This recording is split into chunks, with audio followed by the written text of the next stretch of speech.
एक दरबार है जरी मल्ला टोक खनगा विच वाक़या है खैरी बाला च ते चार दिवारी इस पर फिरी है ते इन्ना फिरा नया दीवान अली शाह ते दरबार ना फ्रंट वाला हिस्सा जिस पर पड़ी वगैरह लगी हुई है और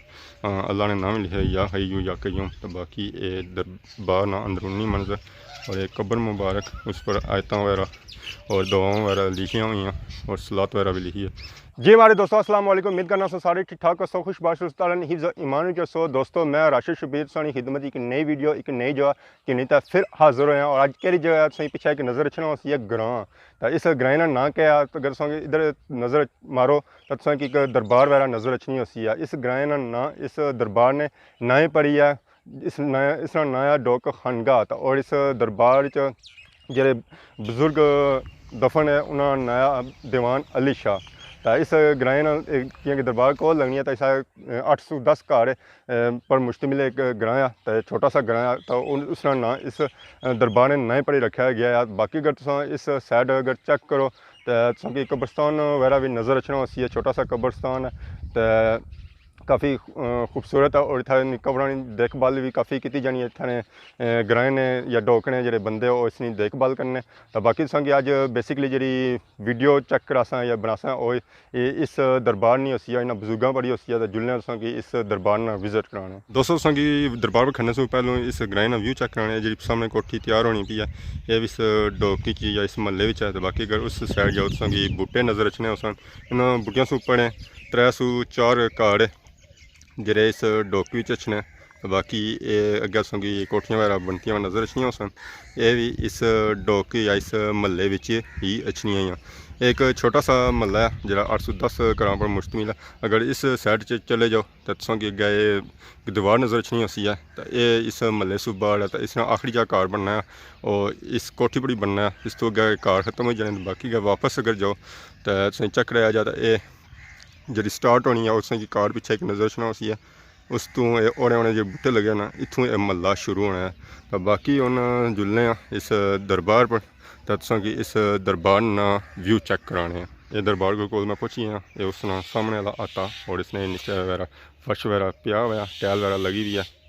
तो हम जुलने इस दरबार ने अंदर। जी हमारे दोस्तों मैं इस वेले बिल्कुल ही उस दरबार ने गेट ने सामने वाक़या तो उसने गेट ना लिखा पढ़ी लगी है जी उन्हें बुजुर्गों ने नानी लगी है तो जिस पर लिखा हज़रत पीर बाबा दीवान अली शाह तो उन्होंने नानी पढ़ी है। तो बाकी अगर इस साइड तक लिखा नज़र रखना उसी या कयूम तो बाकी अगर उस साइड तक तो गेट नाल ही बिल्कुल लिखा अल्हम्दुलिल्लाह तो बाकी या हय्यू लिखा हुआ है। बाकी उन्होंने इस दरबार ना अंदर जो सा तो अंदरूनी मनाजर सा इसी चेक करा सा। जी हमारे दोस्तों इस वेला मैं इस दरबार ने गेट ने बिल्कुल सामने हाँ और अंदर जुले हाँ तो कि सामने नज़र रखनी होसी है ना बुजुर्गों की कब्र मुबारक तो बाकी एक बूटा नज़र रखना होसी है पलाई ना तो बाकी इतना कुछ आयतां वगैरह लिखियाँ हुई। बाकी अगर उस साइड तको तो तुसें नज़र रखनी होसी है एक दुआ लिखी है। बाकी इस साइड अगर तुम तको तो सलात वगैरह लिखी हुई है। तो बाकी इस कब्र पर चादर पई हुई है कलमे वाली चादर तो बाकी इधर कुछ पीने वास्ते दाने वगैरह पे ताकि अगर पींदे इतना कोई भुखे वगैरह अच्छन तो इतों दाने वगैरह चुगी सकें। तो बाकी इस दरबार ने नीचे तुम अगर तको तो तुसेंगी टैलियां वगैरह भी नज़र रखियां सन जड़ियाँ लगियां हुई इतने पहलू इस दरबार इस तरह चार दिवारी होनी सी इस पर छत नहीं सी होना बद इसी कम किया गया टैलों वगैरह लाइया गया नीचे इसने फर्श बहाया गया। बाकी अगर इस पलाई पर तुम तको तो चादर पियां हुआ कलमे वाली लोगों ने जो घर होने फिर इतने इस दरबार पर या किसी जगह पर रखी जाने ऊँची जगह पर ताकि नीचे वगैरह ना गिरन तो तुसेंगी नज़र रखियां सन बिल्कुल ही ये सेफ ही इतना। बाकी अगर तुम बाहर तको तो यह भी कब्रस्तान है काफ़ी पुराना कब्रस्तान है तुसेंगी पर वगैरह भी नज़र रखने सन पुराने दौर पर जिस लोग बनाने होने सन तो उस पढ़ी वगैरह ज़्यादा इस्तेमाल करने होने सन। बाकी अगर इस दरबार ही रहा जाए तो बाकी इतना लाइटिंग वगैरह इंतजाम मौजूद है एक लाइट इतना लगी हुई है एक उतना लगी हुई है तो एक इधर लगी है तो बाकी नीचे बटन लगे हुए अगर लाइट राती कोई अच्छा इतना दुआ वास्ते तो लाइट इतों ऑन करी कन्नै। जी हमारे दोस्तों इस दरबार ने अंदरूनी मनाजर चेक किए यकीनन सही पसंद आए सन तो इस वेले मैं मौजूद हाँ इस दरबार ने बाहर बिल्कुल ही आते ने सामने तो बाकी अगर इस साइड तको तो तुसां की वीरान की जगह नज़र अच्छी है वीरान जगह नहीं इतना कब्रें काफ़ी एक पुराना कब्रस्तान है तुसां की उसने मनाजर चेक करा सा तो बाकी अगर इस साइड चेक करो तो तुसां की नई कब्रां भी बनती नज़र अच्छी हो सन तो बाकी अगर इस ने नीचे चेक करो तो इस दरबार ना ये जगह बनती हुई है खाने जो बनते तो इसने अंदर दिए वगैरह पे अगर इतना लोग अच्छा तो दिए वगैरह बालें तो उन्होंने वास्ते इतना दिए रखे गए तेल वगैरह भी इतना पिया हुआ ताकि वो दिए बाली सकन तो बाकी अगर इसने नीचे चेक करो तो इसने दरबार नाल बिल्कुल ही नीचे फर्श पिया हुआ नज़र अच्छा उसी है इन्होंने बुजुर्गों के बारे में मशहूर है कि इतना अगर बारिश नहीं ना होनी है तो भंडारा क्या होना है मुँह काला करने लोग मंगने से जाने तो वो मंगो तो फिर इतना दुआ खुआने तो फिर बारिश हो जानी है तो क्या हुई है पता नहीं लोग बने भी है कि सच है तो साढ़े होने तो कोई इस तरह सिस्टम नहीं होया तो अल्लाह ने नेक बंदे जो भी दुआ मंगो इन्होंने थ्रू बल्कि डायरैक्ट मंगो तो कबूल ही करना है अल्लाह तो नीचे फर्श पिया हुआ इतना अक्सर चावल शावल बंडे जाने जी हमारे दोस्तों जैसा कि तुसें पहले दस्सेआ सी ये कब्रिस्तान काफ़ी पुराना है इस काफ़ी पुरानियां कबरां ही तो तुसें इस वेले इत्थै पहाड़ नज़र वगैरह अच्छने हो सन तो कबड़ भी तुसें बनती हुई नज़र अच्छनी होती है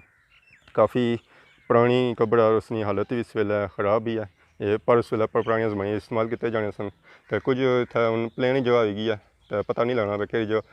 कबरां है कि जगह नहीं है तो तुसें उत्थै भी नज़र ढेरी अच्छनी होती है वो भी कबड़ है तो बाकी जगह प्लेन हो चुकी है निशानात जो कबरां ने मिटी चुके तो बाकी अगर उस साइड चेक करो तो तुसां की कुछ नई कबरां भी बनती नज़र अच्छनियां सन उन्होंने पर काफ़ी कम किया गया मेहनत की गया और सफेदी वगैरह की गई है और जिन्होंने कबरां ने वो सिमटा नाम लिखे सन उत्थै उन्होंने विच काला